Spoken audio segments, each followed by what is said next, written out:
Hello, hello, hello, hello, hello, hello. Check, check, check. Hello, hello. What is up, my friends? Welcome into the Eric Zane Show podcast, a daily show where I discuss news, nonsense, and my personal adventures from right here in the Impact Power Sports studio. Impact Power Sports, online at impactpowersportsmi.com. Shop there for ATVs, UTVs, side-by-sides, e-bikes, zero-turn radius lawnmowers, Yamaha golf carts, sales, service, support, hot chicks, studs. Amazing. They have everything you need at Impact Power Sports. They're located in beautiful Rockford, Michigan. More information at impactpowersportsmi.com. They sponsor the studio, and I appreciate them, and I appreciate you. It's I'm in a weird state of flux right now because, it's really late, and that's not the time. If I start late, it's one thing. Super late, though, is another. We also have a change in my setup.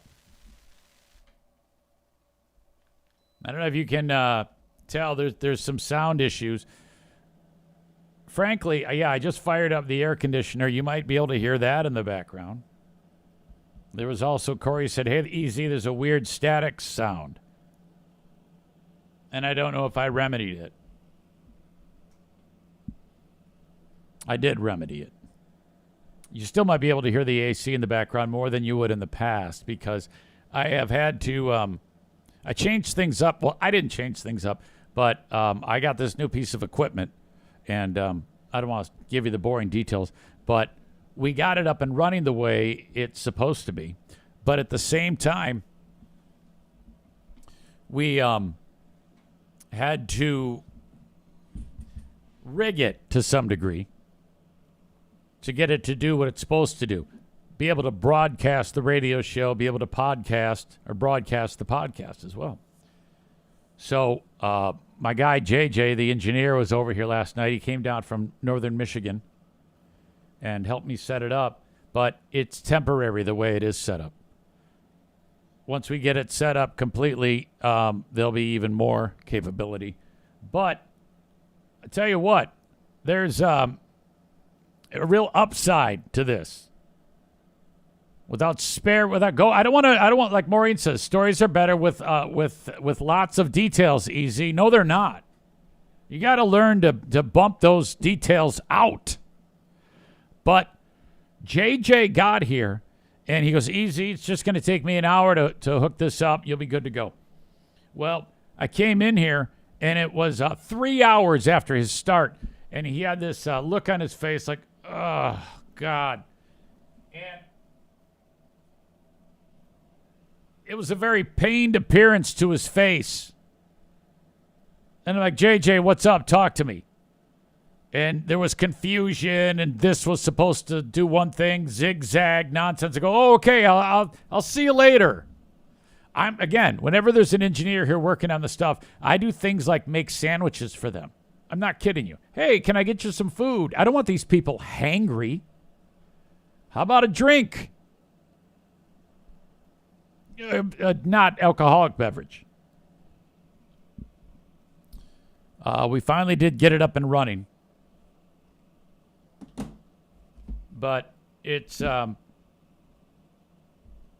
gives me the ability to do a lot of things, but I don't have that up to speed yet. I just have the ability to broadcast and podcast. Moderately successful. There are things that you won't notice that I do notice that I don't like. But this is all stupid to even bring up in the first place. Hang on.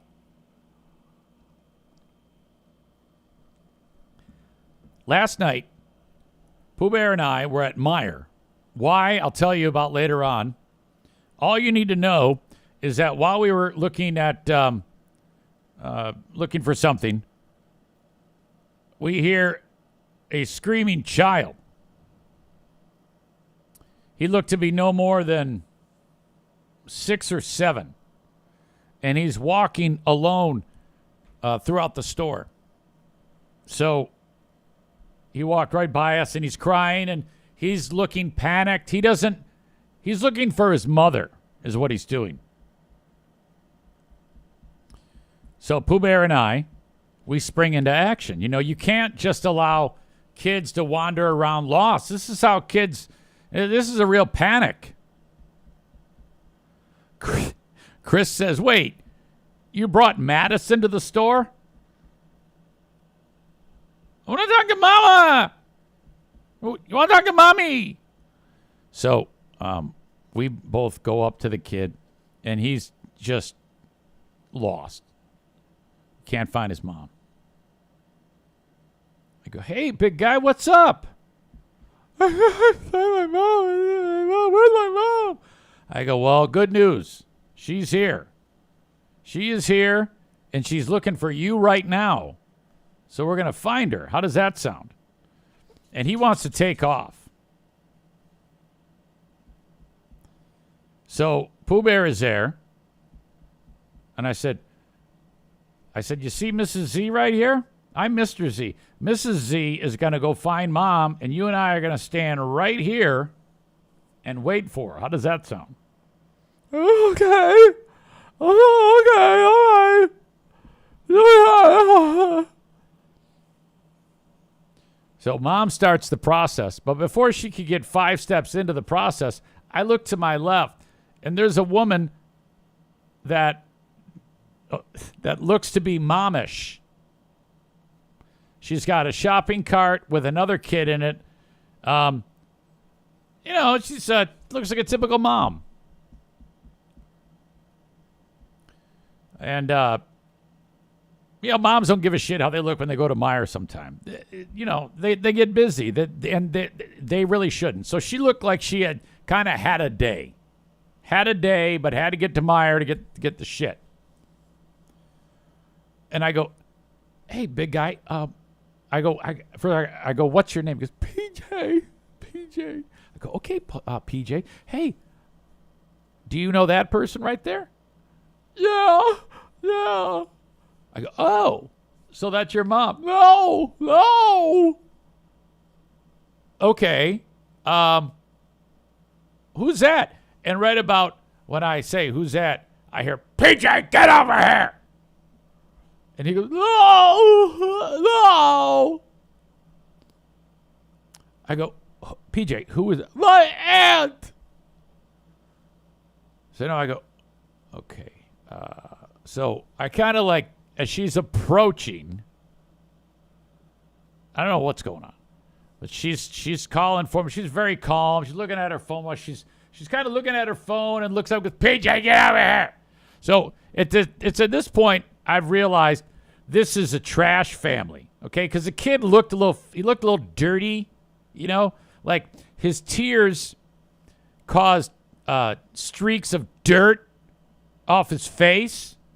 So, this is, one of those, this is a local Ottawa County feral filth fuck kid.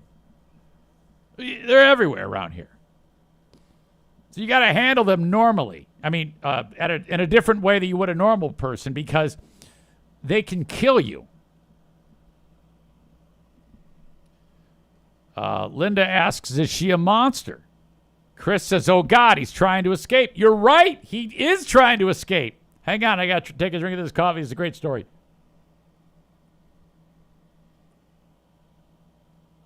Amy says, were they from above the hard living line? But no. The hard living line is probably the most pronounced line in the area. But there are lots of other similar types of lines in various communities that are a little bit more blurry, those lines. And I'm thinking that this kid is from one of the local slob areas, this kid and the mom. Because the mom is definitely disgusting. As she's getting closer, she's got shit on her face. She looks like she could be Hacksaw Jim Duggan's WWE partner.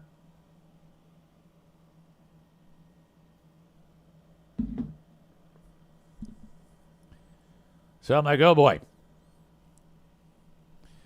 Jeremy says it's a good thing you speak fluent, inconsolable hysterics. That's exactly right. Nick says, I should have said, what are you people doing below the hard living line? Or below US 10, which is the hard living line.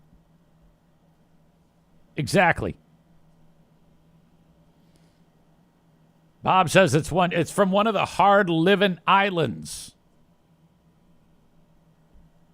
Mom is about, or aunt, whatever, is about 3 aisles away as she's walking towards me and this feral kid, this dirty feral child who's screaming hysterically at Meyer.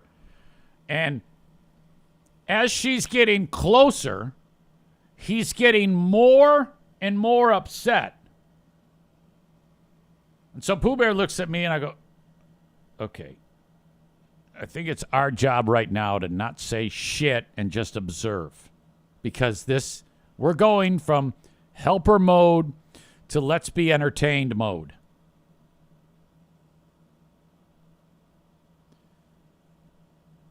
Two aisles over. Kid stomping up and down, losing his shit, going, no, I want my mommy. And she's like, she's over there. She's over in Home Goods. We're going to go over there. Well, he fucking takes off. Sure enough,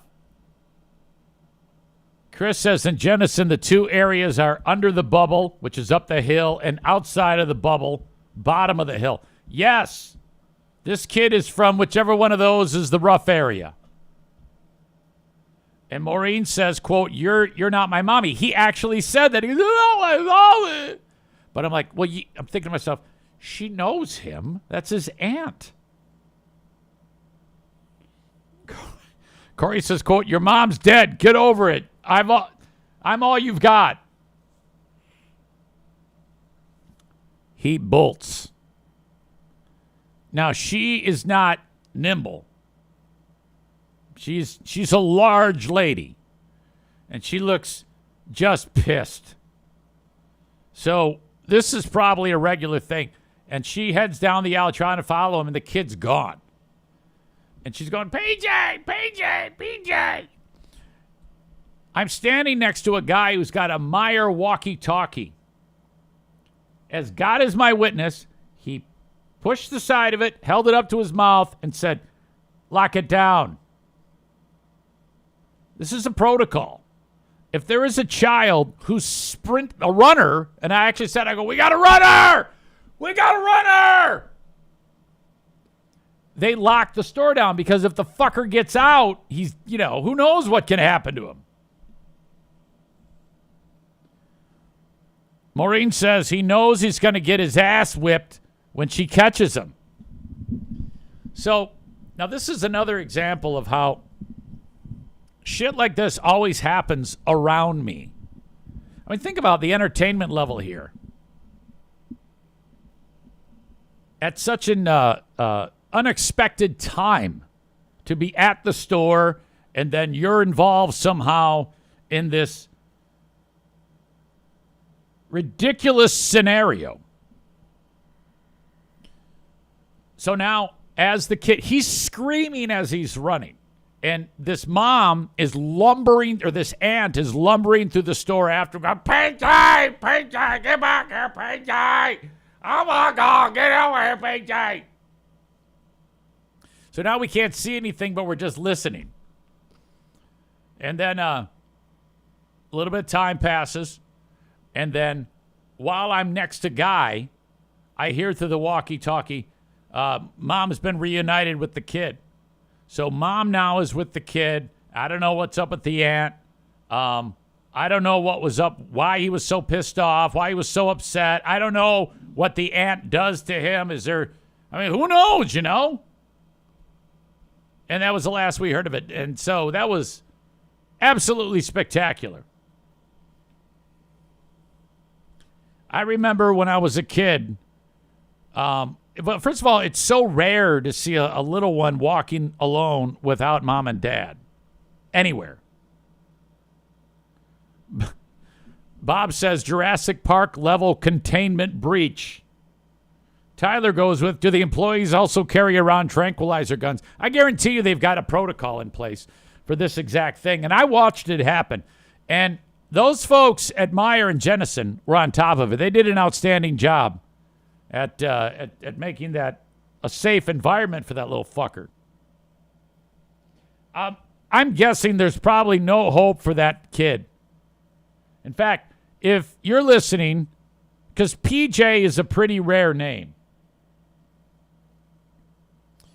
if there's anyone who knows a teacher in the school-age child,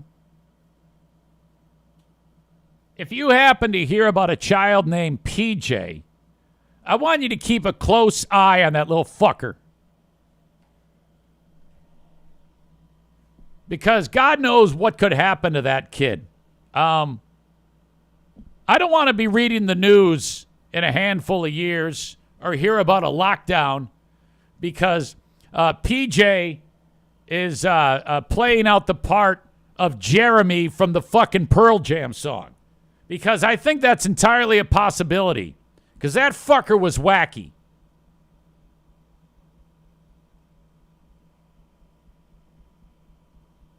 All right. Welcome to the podcast. I'm going to try to get Rick from TC Paintball on here momentarily.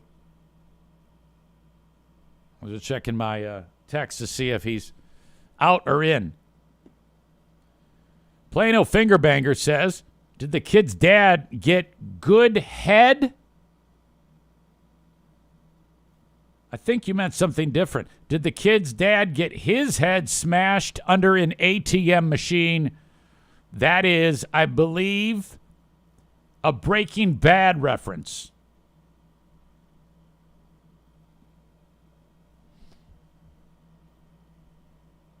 Yeah, Rebecca got it too.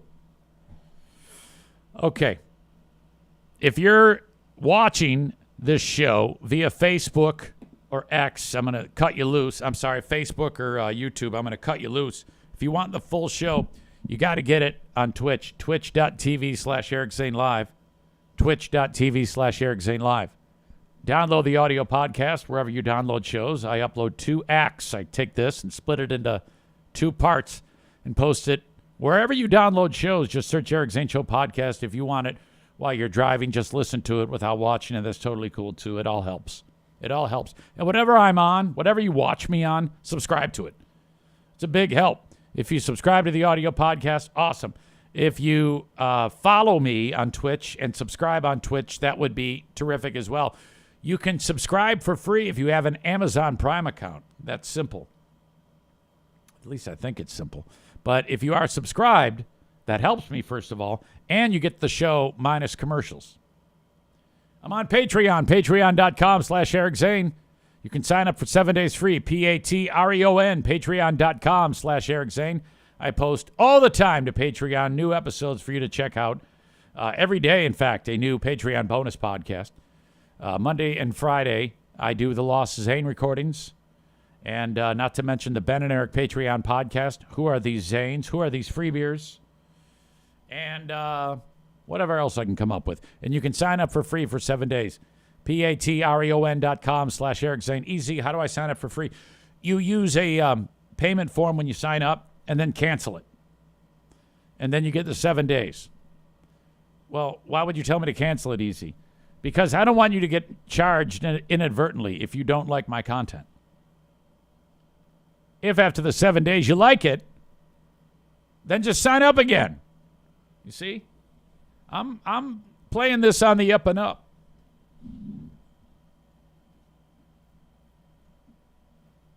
All right. Being that I have a kind of a new setup here today, I am still doing my thing as best as I can. I'm going to try to bring Rick from TC Paintball in here. It's been way too long since we had Rick on. Jeremy says the people are begging for a new Who Are These Steve and Kyles? I'll tell you what. I will review some episodes of Steve and Kyle. And if there's something worth clipping, because honestly, it's a very difficult show to clip. Where Pooh Bear and Hot Wings, it's a very easy show to clip. I find it's more difficult on Steve and Kyle, but not because it's good. It's so bad, there's not even shitty enough material to park on and be interesting at the same time. One of the reasons why it's easy to clip Pooh Bear and Hot Wings is because most people who listen to me, who know what that show is capable of sounding like, you have something to compare it to, compared to what is out now, which is a complete embarrassment, a shell of what it once was. Let's be honest. If I was on that show, it would be good. But I'm not, so it fucking sucks. Let's bring in Rick from TC.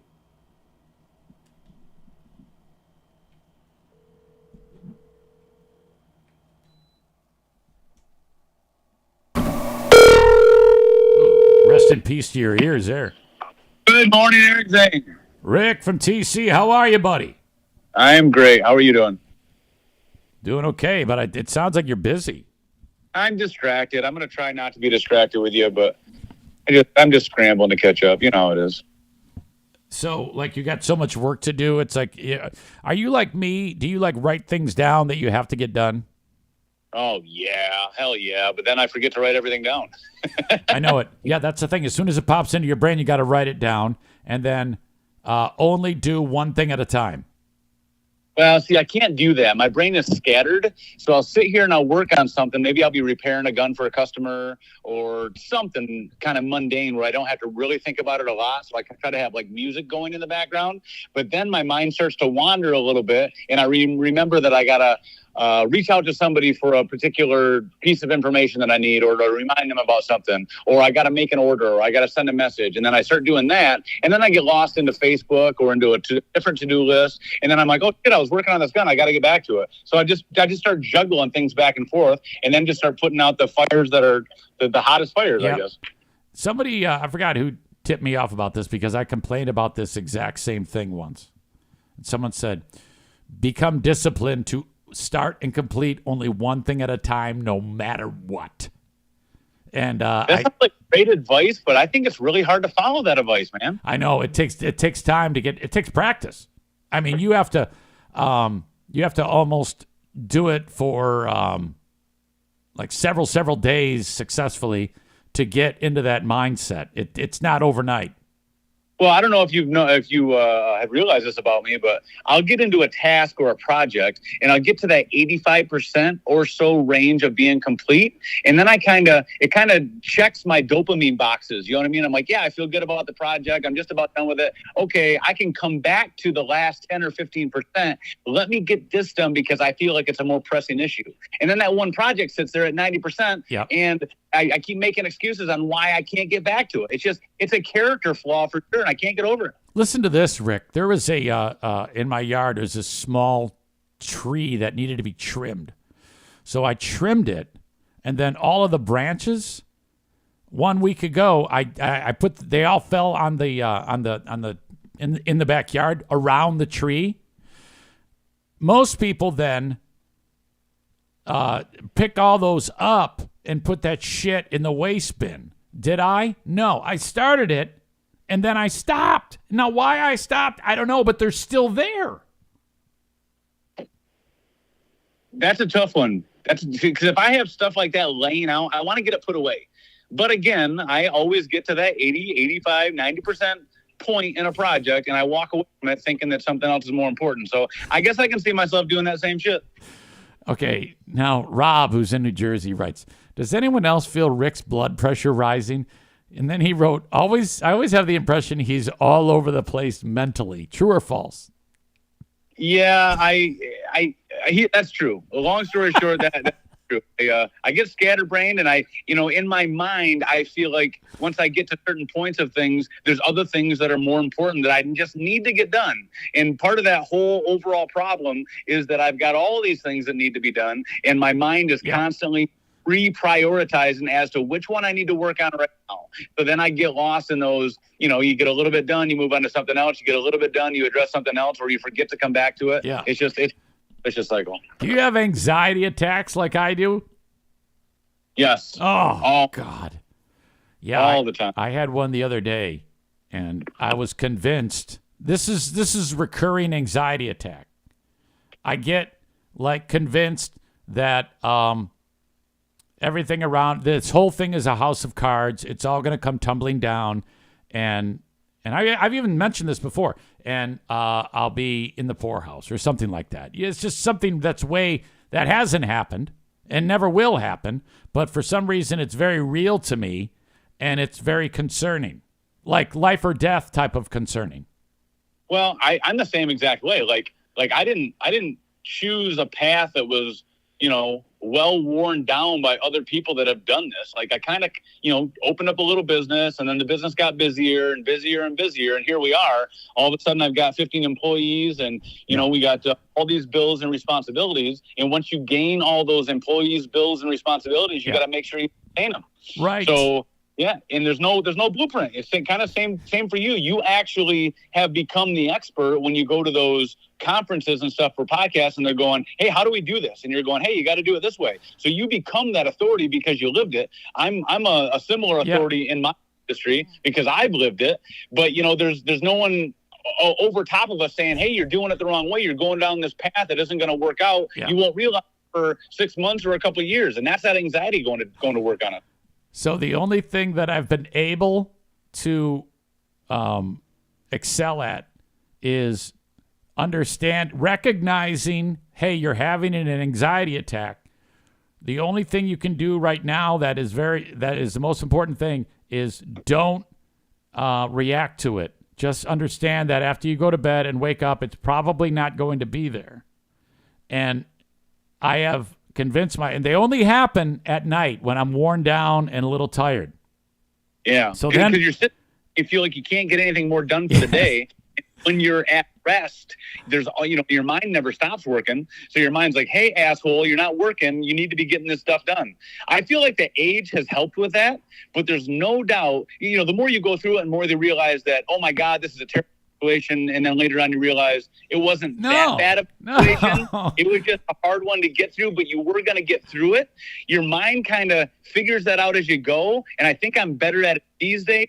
But yeah, sometimes that creeps in and you just feel like there's nothing to do and you're just going to fuck it up. Yeah, exactly. And then now, though I have the ability to bottle that and recognize it, I am noticing that even the smallest things start to set me off down that road. Things that I wouldn't care about before. So that's increased, but my ability to harness that has also increased. So it's weird. I feel like I'm on a goddamn tightrope. Yeah, so your capacity for dealing with it grows, but then the possible opportunities for anxiety also grows at what seems like a more exponential rate. So then you're dealing with the little ones a lot better, but then all the big ones start crashing in, right? Precisely. I don't know if your kids have wanted to see any of those movies called Inside Out. Oh, those are great. Yeah, we just I took my son and daughter. My daughter was a real big proponent for it, but we went and saw that in the theater recently, maybe a few weeks ago. That was really good. Yeah, that's what Bob says. Bob says that film actually explained that scenario perfectly. It definitely does, man. I mean, that hits home. All those like Pixar style movies, man, they got that, the little adult element to them, either like an adult humor that kind of goes over the heads of the kids or just the adult situations that they don't realize yet. Yeah. It really gives them to think about while you're watching. It reaches you too, and that's pretty cool. I understood that that film in short order became the highest grossing animated film ever. And that's saying a lot if you think about it. Like Toy Story and shit like that. Yeah, but is it number of sales or just overall revenue? Because, you go to the movie lately, it's pretty damn expensive. It is pretty damn expensive, there's no doubt. Okay, so any downtime for Rick these days? Gabe the Honduran said to me he wants to get back after it and play some paintball. So we gotta put our heads together. We do need to put our collective heads together.